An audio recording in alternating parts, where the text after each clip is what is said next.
Благодарам, председателе. Почитувани колеги и пратеници, сметаме дека треба да не поддржите во ова предлог законско решение, кое што иако сакате да кажете дека е гол популизам, дека е чист популизам, ќе ве увреме во спротивното со тоа што видовте дека и предлагач на овој закон беше пратеникот од Прилеп, каде што оние врз кои што го осетија се тоа на собствена кожа, го дигнаа гласот и побараа од нас пратениците да го дадеме како предлог законско решение.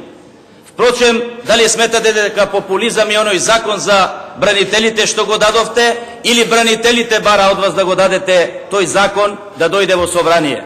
Сметам дека од една страна, ако сметате дека се е гол популизам, еве нека биде и гол популизам, ама ние не викаме да се намалат казните и да не се казнуваат луѓето. Не велиме дека сите оние кои што направиле прекршок кон државата за истиот тој прекршок и да не одговараат и да не плаќаат казна.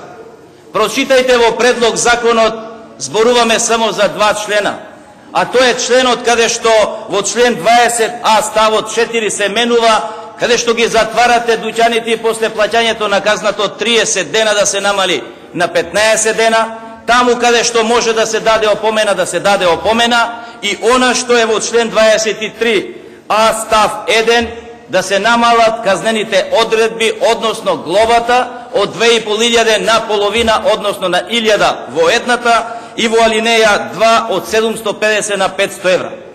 Зарем ова сметате, кога сите знаеме во Република Македонија дека економијата е тотално во колапс, кога гледаме дека индустриското производство се намалува, кога гледаме дека самата царина излегува и кажува дека им се протнале 60 милиони бандероли за кои што биле фиктивни. Тоа излезе царината која што е под ваша контрола.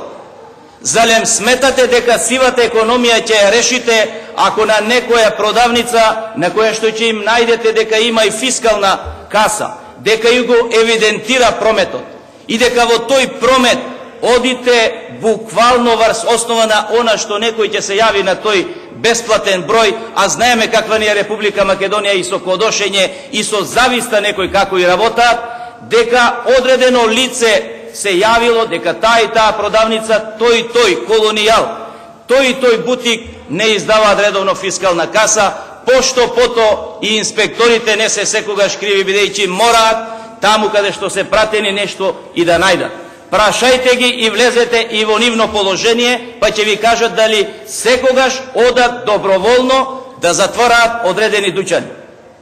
Сметам дека она што го кажувате дека редовно, па дури беа споменати и даноците на имот. Кога ќе дојдат даноците на имот, тука ќе расправаме, па она што се случува во соседна Србија, сигурно дека не е само Агробанк, и овде во Република Македонија имаме одредени огромни фирми кои што плаќаат данок на имот, да речеме на 100.000 евра за собствениот имот, а го прикажуваат кај хипотеките тешки милиони. Ќе видите дека има и овде во Република Македонија, кога ќе кажете дека 0,3% се полни буџетот со овие казни. Ќе ви донесам, почитувани колеги, кои што го напомнавте ова, дека во записниците за затворање и за плаќање на тие казни има каде што приходната шифра е една, а казната се плаќа на сосема друга сметка. И токму и тоа се прави овде во Република Македонија, и такви докази имаме, и тие докази кај да ги извадиме сега, ќе ни бидат само на наше зло и ќе бидат дека ние сме и против она што го работи управата за јавни приходи. Сметаме дека сето она што го кажувавте дека за регистрација на вересијата, оние кои што работеле во управата знаат дека точно е дека сите оние кои што даваат на вересија беа должни да издадат и фискална сметка. Меѓутоа, колеги, зулумот е толку голем што сега, и кога ќе им ги покажат тие фискални сметки на оние кои што ќе вршат контрола, па им кажуваат дека не ви се слага прометот и мораме да ве затвориме. А она што беше барано беше со списокот каде што се води тетратката за евиденција, да има и прилог од фискална каса дека на тоа и тоа лице му е дадено вересија и затоа прометот не е уплатен.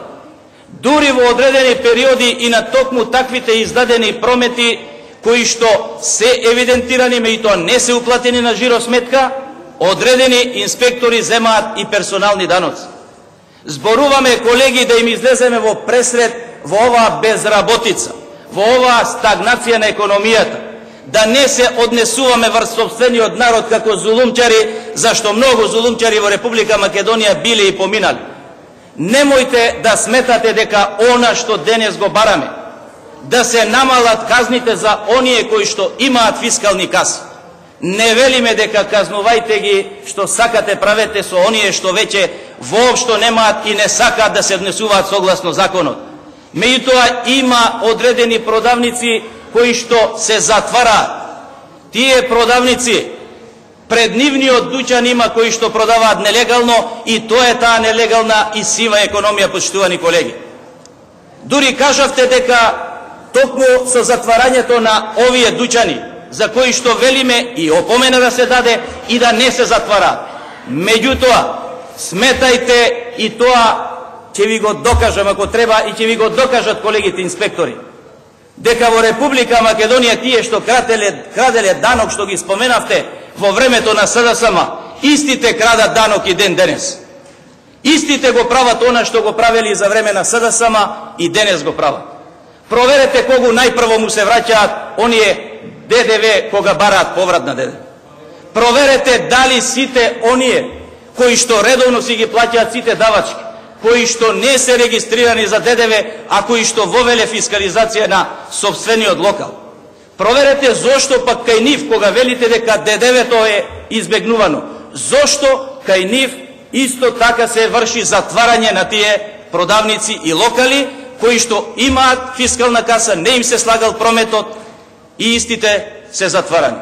Сметате ли дека ако осетевме како опозиција, дека повеќе ќе добиеме и популизам ќе направиме ако ги зголемиме казните, сигурно дека не сме толку улави, сигурно дека и ние ќе речевме дајте казните да ги направиме далеку поголеми од овие казни што ги имаме денес.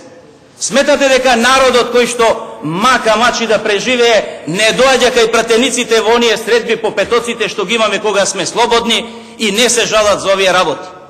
Сметате ли дека сето она што го правиме со овој предлог закон не е да ја поттикнеме сивата економија, барајте ја сивата економија на царината и кај производителите?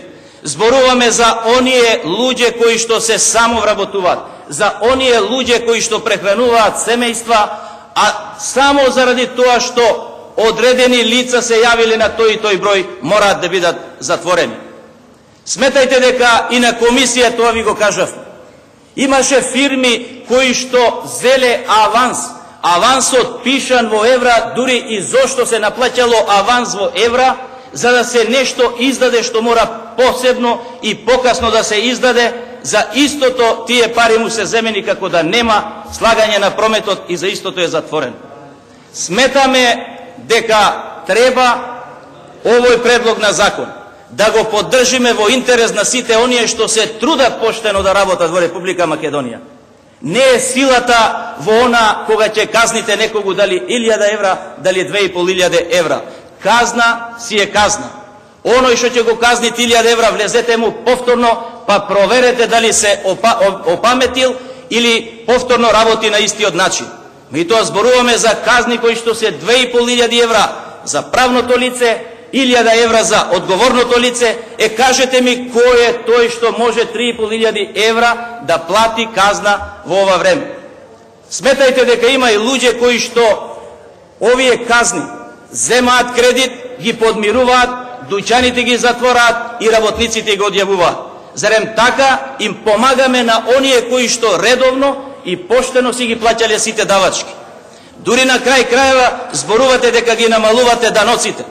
Знаете ли дека со плаќањето на казнато 3500 евра, овие пари што ќе ги платат 3500 евра влегуваат во тие непризнаени расходи, па дури на казните им земате и данок од добивка. Сите оние кои што се бават со сметководство ги знаат тие работи и дури ако не ја прикажат казната и не ја спроведат и не ја евидентираат и не ја стават во тие непризнаети расходи, и за тоа ќе бидат казнати 3500 евра. Сметајте дека не само дека треба да им излеземе во пресред на сите оние кои што работаат. Направете казнена политика да се знае казнената политика е за оние кои што стварно се бават со криминал, казнената политика е за оние кои што не го почитуваат законот, а не пошто да се праќаат луѓе само да им се нанесе зулум на оние кои што поштено и честно допринесуваат за оваа држава. Благодарам, господин Спасеновски Александр.